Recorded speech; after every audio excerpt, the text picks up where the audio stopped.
We're living in a world of quick fixes, and true self-improvement is actually a fantastic skill, but it's also a challenge because there is a really fine line between growth and overextension.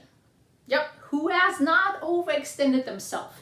We really need to know our limitations, our strength, and we do need self-improvement, absolutely, because the brain actually needs activation, and self-improvement activates a lot of brain areas, and it's very important for our brain health and for growing old, but also to be effective leaders, because if we're not doing self-improvement right, we might burn out because we're going to be fatigued and overwhelmed and stressed out. But more importantly, we're not effective leaders if we're not really making sure that we're doing the self-improvement in a healthy, effective, balanced way. And in today's video, I'm going to share the absolutely amazing benefits of self-improvement, self-development, but also those traps that we can all fall into if we're not careful.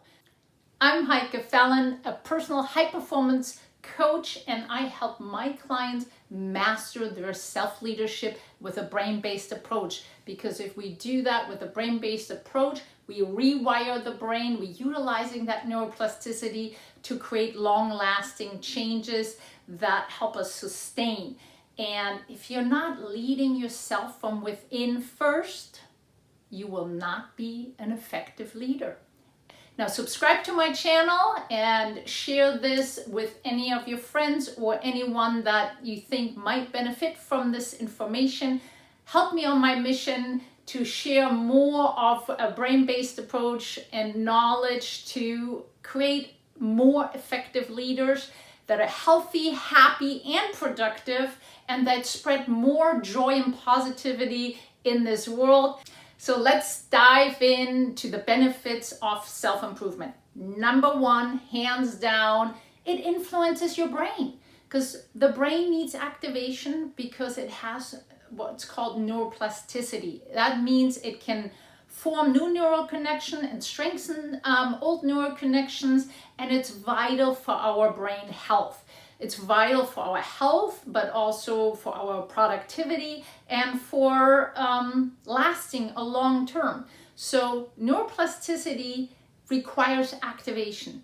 And particularly when we work on ourselves, there's certain areas of the brain that get activated, and that is just alone the most beneficial component of self-improvement and self-growth. Now, with that said too, another really huge part is the cognitive functions are enhanced because we start thinking and problem solving and reflecting. So our cognitive areas get more activated and strengthened, and that helps us in better decision making, particularly under pressure. And that's what we need as leaders. We need to be able under pressure to make good decisions, good choices. Also the resilience, it really helps with more resilience because there are setbacks. We can't control everything. There will be setbacks, but it matters on how fast are we recovering? How quick can we recover after a setback? Get back on track. Look at the things that are beneficial in the setback, because there's always something good about the setback. It's not all bad, but how resilient we are depends on how well we worked on ourselves. There's actually research out there that shows a direct correlation between self-improvement and resilience. The next component is change, being able to adapt to change very quickly. Self-improvement has shown that we implement more a growth mindset, and we're able to also gain more clarity of our thoughts and our feelings and learn a little bit more about ourselves, our self-awareness, and that gives us really a leg up on handling change better and adapt quicker to change. Another benefit of self-improvement or self-development is that it increases our emotional intelligence. that means really how we manage our emotion, that we're first of all more aware of our emotions and recognize patterns, but also then how do we manage that? How do we not be too reactive, but actually translate that in our behaviors? Also, it absolutely improves relationships. The more we're gonna improve ourselves, the more it will have an impact on how we are around others, and it has a positive impact on our relationships in our personal life, but also as a leader with our teams. Those are all fantastic benefits, but there's also traps of self-improvement, and it's very important to know them so you can avoid them, because if you don't, you're not going to be as effective as a leader, and it will also impact your health. Number one trap for sure is your absolute possibility of burnout. If the self-improvement takes over so much and you're putting a lot of pressure on yourself and you're constantly pushing yourself and trying to really, and that happens a lot with my clients that are fantastic leaders, and they really want to bring it up another level, but sometimes it's just so much to constantly going. If you're not managing your time well, if you're not managing your energy well, if you're not managing your stress very well, and you're actually taking time off to slow down, be present, be mindful, it's easy to actually burn out from too much self-improvement, by pushing constantly, to really trying to level it up, but sometimes it's too much. So take it down a notch. Give yourself credit. That's another big trap, that we have such high expectations on ourselves, and we're the biggest critic of ourselves. Most of my clients, including me, are sometimes too hard on ourselves. We're not giving ourselves credit for what we have accomplished. We forget that we need to celebrate ourselves. Even the small wins matter. And oftentimes with self-improvement and self-development, we kind of forget. So make sure you're not criticizing and judging yourself so harshly, and celebrate yourself because you've done a lot. Another trap, 100%, perfectionism. Yep, recovering perfectionist right here. If you are a perfectionist right now, take a deep look into yourself.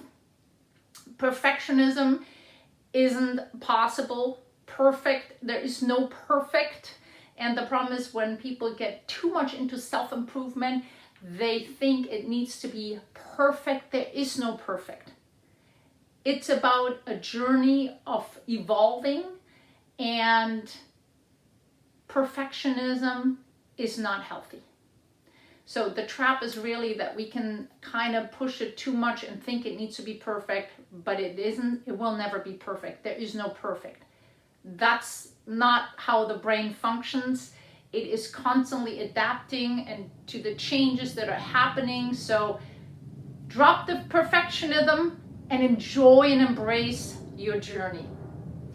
The next one that can absolutely happen is that we neglect ourselves, our own needs. So yes, it's kind of funny because we're doing self-improvement, but oftentimes we're thinking so much of reaching goals or finding certain milestones, and at the end, we kind of forgot to really take care of ourselves along the way. So the self-care is very, very important. Do not neglect your needs and your self-care. Slow it down. Actually take time for yourself. It's okay. And that's a big, big issue with a lot of leaders, that they're not making that time for themselves. They neglect themselves even though they're working on themselves. Assess yourself and see where you're at. Are you feeling actually more overwhelmed and anxious and, stressed out? Then look at, where do I need to maybe take a break? Where do I need to take care of myself more? Am I really having time for myself? So those are the big traps to avoid. And here are 6 tips on how to get started. Number 1, I always like to start with assessment, a self-assessment. Now it's an assessment, not a self-judgment. So what that means, it's an inventory. Take inventory of your current situation. It's not supposed to be judged. So leave that judgment out of there. Actually just take inventory. How are you doing? What's going well? What could be improved? Where are you utilizing your strengths? Where are your limitations? Which areas of your life need more maybe push, and which areas are doing fine, from relationships, from work environment, you as a leader, how is your health? So take inventory.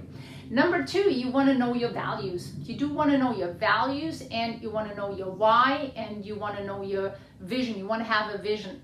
These are fundamental components of keeping you on track, being your compass of where you're going.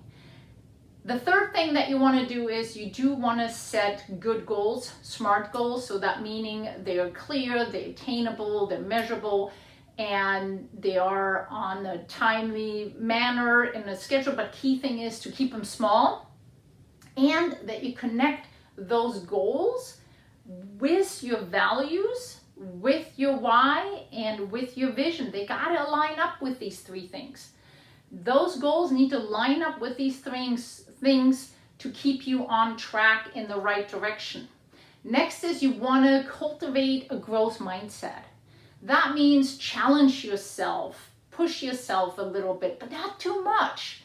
Also reflect, and when there's things that may have not gone in a certain way, don't beat yourself up. Actually look at the things that help you, that come out of it good as a learning perspective. There's always something that was actually something that we can learn from it.